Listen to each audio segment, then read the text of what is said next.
I am here with Robin Dunbar. Robin, thanks for joining the podcast. Great to be here. So, you are the author of a fascinating new paper out in the Philosophical Transactions of the Royal Society. It's called Laughter and Its Role in the Evolution of Human Social Bonding. But before we dive into that, could you summarize your background intellectually and as an author? Well, I suppose, strictly speaking, I began life as a philosopher. At least that's what I wanted to do when I went to college. And as it happened, I couldn't do philosophy on its own, where I went as an undergraduate. So I had to do something else, and I chose psychology as the least bad option. Least bad option because I had no idea what psychology was. This was a long time ago, and you didn't do it at high school. So that psychology introduced me to animal behavior. And I actually then, in effect, as a graduate student afterwards, spent my time studying monkeys in the wild in Africa, and in effect became a zoologist, if you like, studying animal behavior.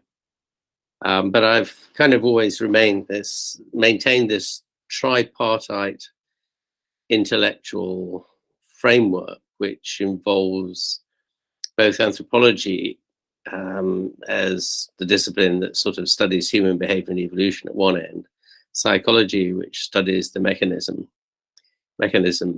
of the brain, and zoology, studying evolution and animal behavior in particular. So I guess I bring to whatever I do this kind of very broad disciplinary perspective. And you've written a few, well, perhaps more than a few books revolving around these subjects. One on friendship I saw, and some others. Do you want to briefly sketch those? I think there are about 25 of them. Yeah, We'll be here all night. I suppose it really started with a book on the evolution of language as a social tool rather than for information transfer, which is how everybody has tended to look at language. And gradually evolved out. The books that followed on from that have really explored wider and wider circles of especially human behavior. I guess all my popular science books have been on human behavior and human evolution, culminating in the latest one, which is actually on the evolution of religion. The Friends book was immediately before that, and was an attempt to understand the nature of friendship from a psychological and an evolutionary and biological perspective. Well, I knew that you had authored quite a number of books, but I underestimated how prolific you were. So yeah, on the segueing from friendship, I mean, one of the things we love to do with friends is laugh, and that's what makes the company of friends so great, because it's so easy to laugh with friends. So on the topic of your recent paper, why do we laugh? And could you put that in the context of primate social behavior? Yeah, I guess the background to this story, in effect, is how we create and bond both our friendships, and through our friendships, our social groups, the communities we live within. And primates do this by social grooming, where they leaf through the fur and remove bits and pieces that have got stuck in there, bits of vegetation and what have you, that have got caught in the fur. And what that does, the sort of leafing through the fur, the hand movements leafing through the fur, triggers a highly specialized neural system which goes straight to the brain, basically, and triggers the endorphin system in the brain, which is the main kind of neuropharmacological underpinning for the creation of friendships throughout primates in general, and possibly other species of mammals too, that have these similar kinds of intense relationships. An obvious case would be horses, who of course do a lot of nuzzling of each other's withers as effectively a form of grooming. Anyway, the problem with grooming is its intensity, and of course we still do it. We conversations with our closer friends, are sort of constantly interspersed with pats on the shoulder and hugs and strokes and all these kind of things that we do without thinking. And basically it's triggering the same set of neurons in the skin that social grooming does. But the problem with this form of bonding mechanism is just its intensity. And of course, that's reflected in the fact that we rather dislike being manhandled and touched by strangers or people we don't know very well, who we're inclined to think are taking liberties with us if they touch us too much, other than in the form of a handshake, which is always the permissible bit. So the problem with this in terms of human evolution is that as we increased our social group sizes beyond the size of those that monkeys and apes live in, we needed to find some other mechanism to supplement grooming that in effect allowed us to groom at a distance, because what that in effect then allows us to do is to groom several individuals simultaneously. So in this sense, the problem with grooming is its intimacy, and the fact that because it's very intimate, it is a one-on-one activity, and that really limits the size of groups you can bond in this way. So humans seem to have lit onto a whole series of behaviors which turn out to trigger the endorphin system very nicely when you do them in groups, and create this same sense of warmth and relaxation and all's at peace with the world, and trust in the individual you're engaged in these activities with. And the oldest of these seems to be laughter, because we share laughter with the great apes. And in fact, laughter, as we find it in both the great apes and humans, derives from the play vocalization in the old world monkeys, the baboons and macaques, who have this panting vocalization, which acts very often as a play invitation. So juveniles will do it as they approach each other, sort of saying, "Hey, you want to play?" And then they'll go and do a whole bunch of King of the Castle or rough and tumble kind of games. And very often they'll pant during the course of play, in which they're effectively commenting on play, as seemingly as though to say, "Listen, if I bite you too hard, I don't mean it. I'm just playing. Don't panic and attack me back." So this pant-like vocalization is very widespread in those very intensely social monkeys and apes, and all we've done really is change the dynamics of it. So from a pant with an exhalation, so inhalation, exhalation, inhalation, exhalation, which is the form you find it in monkeys and apes, to a form which there are only exhalations, so you're just panting outwards with no inhalation of breath afterwards, and that empties the lungs, and of course gives you the phenomenon of dying with laughter when you've sort of exhausted your lungs and you can't get your breath back. And that seems to trigger the endorphin system big time. And I think it evolved originally as a form of chorusing. So taking what had been just a, "Hey, do you want to play?"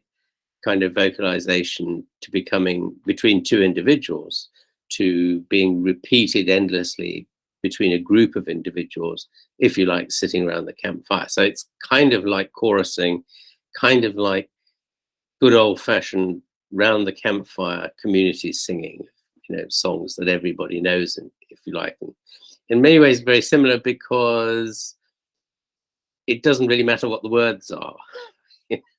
For those old community songs, we go through the motions of producing the words, but they become submerged and secondary to just the activity, and it creates this sense of bonhomie and bonding, and we're all one, as it were, and trust and so on. That creates this sense of belonging to a community. So that's essentially the story of its origins, I think. But it's very, very pervasive in human interaction. In fact, that's one of its signatures in this context. Why we think it evolved for these reasons is it's very spontaneous in that sense. In that if somebody else laughs, it's very difficult not to laugh with them. And if you get stuck in a conversation with good old Mr. Spock from Star Trek, bless him, who never smiled, never laughed, you know, you go crazy. How do I get out of this? This is a terrible conversation that's going on because, you know, there's no little jokes and one-liners being thrown about to make you smile and laugh.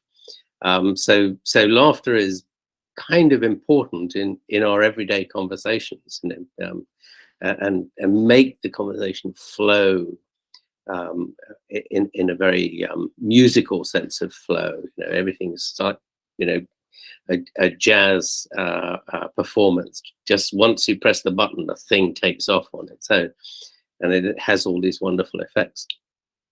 So that's one of the reasons why we think it's so ancient. This kind of uncontrollable component of it. We you know, okay, we can kind of laugh politely to the joke of our boss, even though it's an incredibly bad joke and not very funny at all. And these are kind of recognized as, if you like, social laughter in the sense of polite laughter. And that's very different to the kind of uncontrolled laughter that we engage in when it's serious laughter, if you like. And you can recognize the difference very easily because you get these crow's feet wrinkles at the corners of the eyes when you laugh uncontrollably, when it's completely uninhibited, as it were. Belly laughter, if you like. And that seems to be very, very different. It's long been recognized that this other form of polite laughter really doesn't do the job. It's just submission. Perhaps is the best way of putting it, rather than friendship. One of the other signatures, if you like, of the ancientness of laughter is also how early babies start to laugh, right? That is absolutely true. Yes. I mean, there's a lot of dispute in the literature as to exactly when babies first smile and start to laugh, but they certainly do it long before language appears, and it's very easy to make them laugh, and especially if you laugh at them, you know, they will laugh back at you. And probably takes them the better part of the first year of life to really get going on this, because remember, human babies are born nearly a year premature compared to their chimpanzee and gorilla cousins, you know, who can get up and run around and play King of the Castle games within hours of being born. You know, our babies are born premature in order to get their big heads through the human birth canal. So it takes them about a year to catch up, but you know, by the end of the year, they're kind of chuckling away when you laugh at them, when you tickle them. So you mentioned earlier how what seems to be so powerful about laughter as a grooming mechanism is that it can scale. You can Yes. talk to a number of people and say something and have them all laugh, and that crowd of people will feel more bonded with the speaker. But Yes. is there in any sense, how do I put this? Is the force of laughter, the adaptiveness of laughter, have its strongest expression with making babies laugh, the social bonding there in facilitating the parent and offspring connection, as opposed to laughter among, say, adults? Is one more important than the other? That's a very interesting question, actually. We haven't actually considered that as a possibility. My observation would simply be that musical, in other words, singing, even without words, is definitely something which seems to have its origins in particularly mother-infant interactions, um, uh, which is very, very musical when a mother and baby communicate with each other, and involves lots of rhythmicity, both in the movements and in the prosody of the vocalizations. Laughter kind of doesn't do that, and I suspect actually it has its origins much more in adult behavior or teenage behavior, sort of older childhood, into adulthood. And it's important to remember, I guess, what one should emphasize in this context, that when we speak of laughter in this context, it's laughter without a verbal component. Laughter seems to have evolved very, very early in human evolution, perhaps 1.5 million years or more before the evolution of language. We've kind of adapted laughter in order to make it more controllable during the course of the conversation, once language came to be, by using jokes to trigger laughter, one-liners in the course of conversations, just to make people smile and laugh and keep the conversation going, as it make it, if you like, make it fun. But laughter on its own doesn't need language, and this is very obvious if you let's say you go on a visit to Mongolia, and you have no idea about the language at all. I mean, you just don't even know how to say hello in the language. But if you sit down around a table, perhaps over dinner or something, with your hosts, and somebody tells a joke in Mongolian and everybody laughs, you will laugh, even though you have no idea what the joke was. Right? You just can't help yourself. It has this spontaneous kind of effect. But what's curious in that context is, while you will laugh to the people you're sitting with, if you're sitting having a quiet conversation with these same people, and somebody on the other side of the restaurant on another table laughs, and everybody laughs, you kind of look around in absolute, sort of, how dare you laugh and disturb my presence? It's very, very focused to the little interacting group that you're involved in, and other people laughing who you don't know, complete strangers across the other side of the room. It has a kind of irritating quality to it. It's really weird stuff, but it reflects the fact that it has this same intimacy that social grooming has in terms of creating these bonded relationships. And it does that by triggering this pressure on the diaphragm and the chest wall muscles when you empty the lungs, and stress the lungs and the musculature. It triggers the endorphin system in the brain big time, just in the same way that grooming does. In fact, does it better than grooming. Is there anything to the fact that sometimes, say if we're going to a comedy club and the comedian says something that makes the crowd laugh really hard, but for whatever reason you don't find it funny and so you're not laughing? That's interesting to compare it to the case where in Mongolia, where you might not understand the joke, but the fact of everybody laughing makes you laugh. Yeah.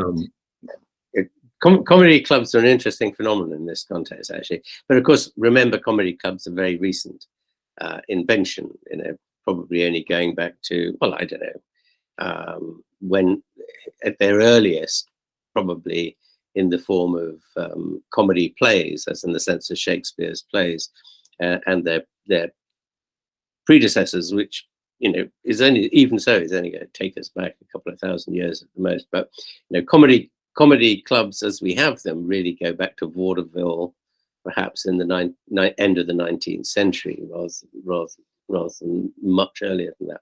So that's a kind of modern phenomenon. But if you look at what happens in a comedy club, even in a big venue where you have a big comic playing a stadium, if you listen carefully to what happens when he or she tells their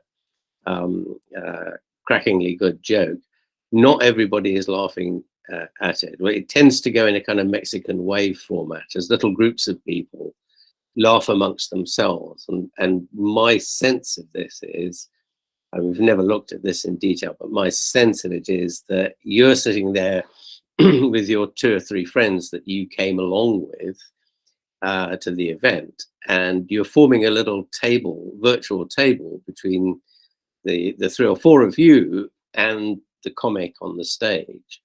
And sometimes you laugh at what the comic comes out with, and sometimes you don't, because it just doesn't strike you as very funny, and nobody in your little group laughs to set you off. But maybe other people elsewhere in the stadium or the venue think it's that particular joke was funny, and laugh uproariously amongst themselves. And that can trigger the people right next to them, I think, sometimes, because there's a sense of you're all there at the same big dining table, if you like, rather than if you go to a restaurant, the separate dining tables are completely separate groups. But the fact you've all gone to a comedy venue, there's a certain camaraderie about it, that you all sign up to the same community. So there is a sense in which it's less annoying for people next to you laughing in a comedy venue than is the case, say, in a restaurant or the street. So laughter being present in our primate cousins, it precedes language. Yes. How did language find, in a way, the ability to exploit the laughter system, to use that to further and scale human social bonding?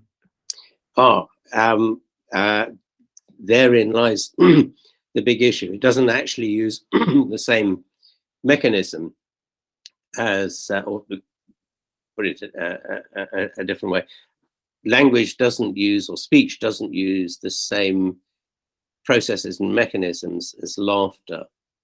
It has the same end product, or can have the same end product of triggering the endorphin system, perhaps through the stories you tell. But language actually has much more in common with singing and therefore music. So the key difference, and you can see this beautifully in cases where they've x-rayed people laughing and speaking. In laughing, the lungs are having this really heavy pumping action, what's called Duchenne laughter, relaxed, natural, uninhibited laughter, belly laughter, if you like. The lungs are really pumping. The diaphragm is absolutely pumping like crazy, forcing air out through the mouth. Whereas speech and singing depend on the very slow, controlled release of air from the lungs, and that allows you to have these long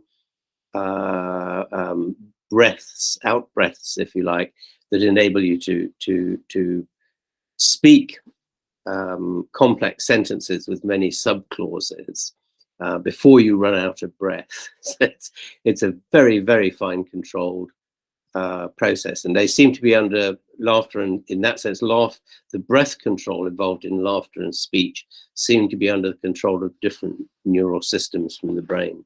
So they are, you might think they're intimately related, because obviously they both depend on breathing out from the lungs, but in fact they're not. And language has much, or speech has much more in common with singing, wordless singing, which again, I mean, that form of singing long predates, probably by about 300 or 400 years, 300 or 400,000 years, the appearance of language, or at least language as we have it. and was almost certainly, again, a form of social bonding in this sense, because again, it triggers the endorphin system, but in a much more refined and controllable sort of way. But at that stage, it was kind of more like jazz scat singing, where you're just verbalizing noises. Really, they're meaningless noises, and it's only sort of much later you start to get meaning attached to specific sounds to create language as we know it with its grammatical structure. What kinds of laughter can we distinguish from one another? So you mentioned belly laughter, and that's the kind of the really, that's like hitting the bullseye of laughter, like the laughter that we really want. I can't even remember the last time I was uncontrollably laughing. I mean, it's been a while. Like I would like to experience that again. Pre-lockdown, probably. Huh? Lockdown screwed everything up for all of Oh, us. I know, right? That probably contributed.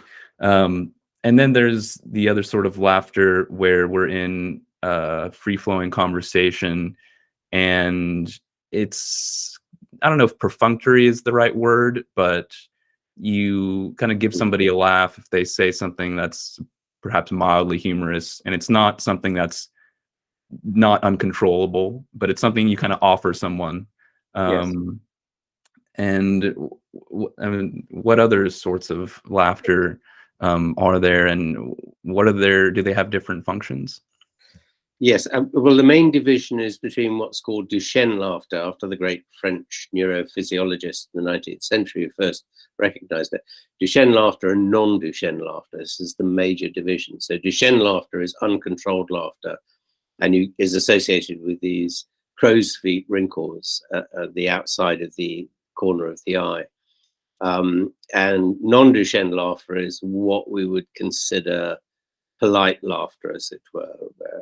Sort of, it doesn't have any force to it, and is often just associated with a smile. So Duchenne laughter is usually the lips cover the teeth, whereas in smiles, the lips don't cover the teeth. The whole point is you draw the lips back and expose the teeth, and you get much more of that sort of facial expression with non-Duchenne laughter, because it seems to be more of a signal of submission. So you know, polite laughter you do when you're, I don't know, you're first introduced to your in-laws or prospective in-laws, or when you're out at some function with your boss, or you meet the president.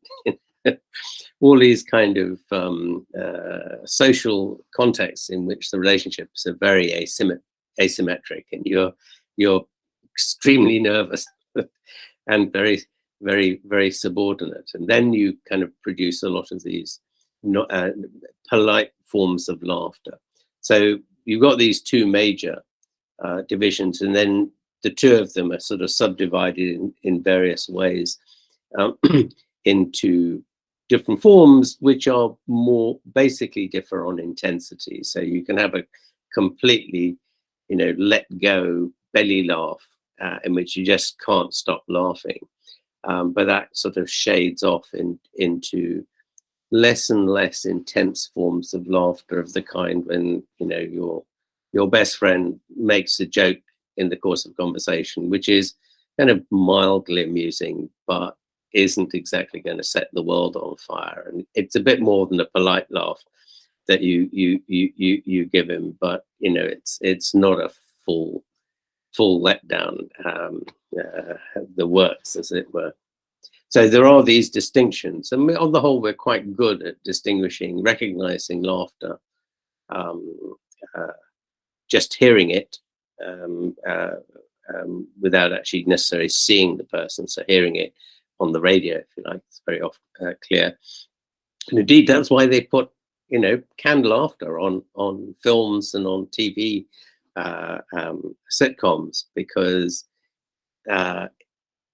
we're so attuned to it, and if we hear it, we will laugh, even though, and if you didn't have the canned laughter on there, you would get much, much less laughter in response to, say a comedy film or a comedy sitcom on the TV. And therefore people would get less out of it, if you like, and they would be less likely to come back next week to see the follow-up episode of Friends or whatever it is. That's interesting. I always found the laugh tracks a bit irksome.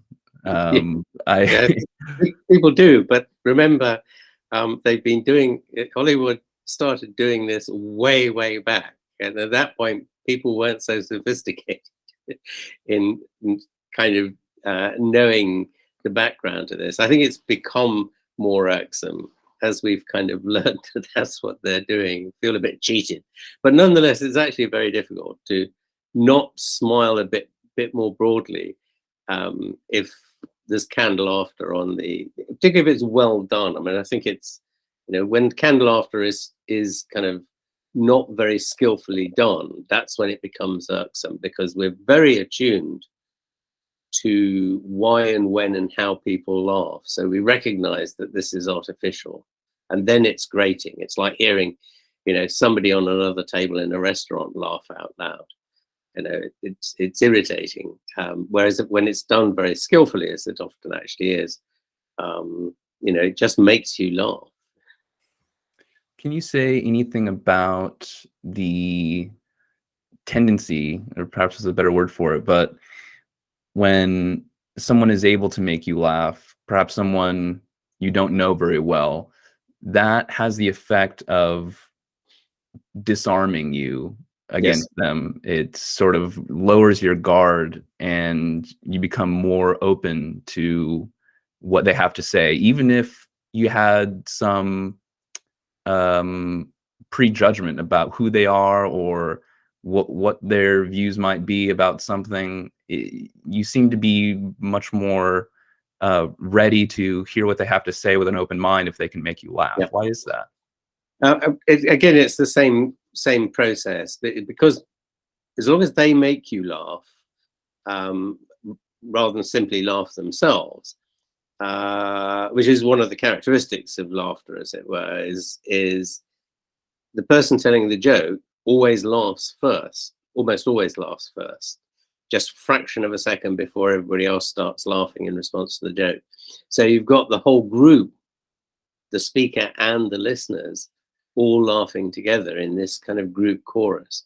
But it's clear that, if you want to make quick friends with strangers, or you'll find yourself in a slightly tricky position, I'm not sure if you should try it with the police when they stop you speeding. You might find it makes things worse. But if you find yourself in a slightly tricky position with people you don't know, then very often it's the case that if you kind of make a joke out of it in some way and get everybody laughing, it eases the tension and relaxes everybody. And it's because laughter has this effect of triggering the endorphin system in the brain, which relaxes you. It's an opiate, or an opioid technically, and it's there to manage the pain system. It's a natural process. We don't get addicted to it in the way we get addicted to artificial opiates, but it plays this very important opiate-like role of dampening down pain. So it makes you feel very kind of at peace with the world, and it does raise your pain thresholds quite dramatically. We've shown that repeatedly in experiments. But that effect kind of makes you feel very warm and trusting towards the person you're engaged with. Doesn't change your relationships with people who are not there, but it dramatically changes how bonded you feel to the person who is laughing with you.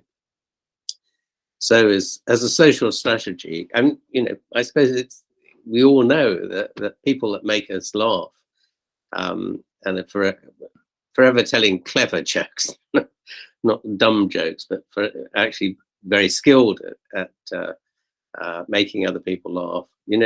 they make good friends. You enjoy being around them because it's kind of happy and uplifting, and it makes the evening go with a flow. Have you ever read or at least heard of Edward Slingerland's book Drunk? Yes, yes, yeah, It reminded me of that because I believe his argument is that we co-evolved with beer or yes. alcohol, and part of the reason it became adaptive for us to use was partly, I believe, because of this, because it facilitates laughter. Yeah, it that is certainly true, because alcohol has this effect, which everybody kind of knows, effect of reducing your inhibition. So it makes you less inhibited and uptight in a social context, which is why, you know, in general, most societies, not all, but most societies, like to produce some form of alcohol in their social celebrations, receptions or parties or what have you, because it makes the thing go. But it's not just the laughter effect that's important here. It turns out that alcohol triggers the endorphin system almost better than anything else, and it's actually what you do get addicted to as a result of getting addicted to alcohol. You don't actually get addicted to the alcohol. It's the massive endorphin hit you get triggered by the alcohol, because alcohol is a poison, basically. Um, uh, so the effect that alcohol has seems to come primarily through its effect on the endorphin system, and then this is kind of enhanced, ramped up, if you like, by the secondary effects it then has on your willingness to converse with people and your capacity to trigger laughter in them as a result. And the fact that it make the reduction of inhibition makes you more willing to laugh in response to other people's slightly silly jokes, usually by this stage of the evening. Do So we you've got a whole complex of things working together in tandem, if you like, here in these kind of larger scale social complex. But it's certainly true that alcohol has been with us in one form or another for a very, very long time. We in the great ape, the African great apes, not the Asian apes, share this capacity to detoxify alcohol and natural alcohol and turn it back into sugars in a way that no other species of animals can. Do we know anything about the connection between personality and laughter, and being funny or finding things funny, or having a propensity to want to make people laugh? I've heard a number of comedians talk about their upbringing, and quite a number of them note they've faced adversity in a lot of ways, and somehow this has contributed to their kind of comedic outlook on life. Yes, yeah, no, this is a very well established thing. We've never actually looked at this in particular, but it's extremely common for people who've gone on to be professional comedians, and people who are very prone to telling jokes in social contexts, but they tend to have some degree of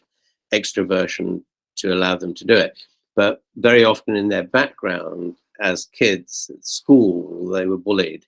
And this was a way they got out of being bullied, as it were, to make people laugh, become the kind of class clown.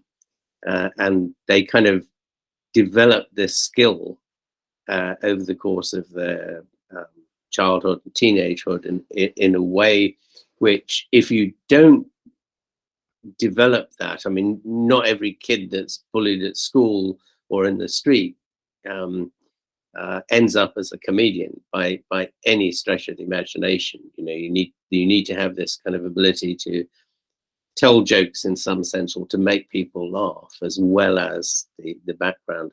And of course, not necessarily. It's equally not the case that all comedians were bullied at school. by any means. But that does seem to be a common theme. So it's a way of diffusing the tension in social context, going back to what I said earlier, that clearly some kids learn very early and exploit then later in life, both in terms of becoming professional comedians, but also in terms of just their social ethos, the way they interact with other people in the normal course of life. I mean, conversely, it's often said that in private life, professional comedians are anything but funny. They're often rather depressed people. But you know, the being a joke teller works very well for them as a way of coming out of that kind of depressiveness and kind of introversion. They're often quite introverted in many ways, but they're very acute observers of the foibles of everyday social life. That's really the other trait that they have big time.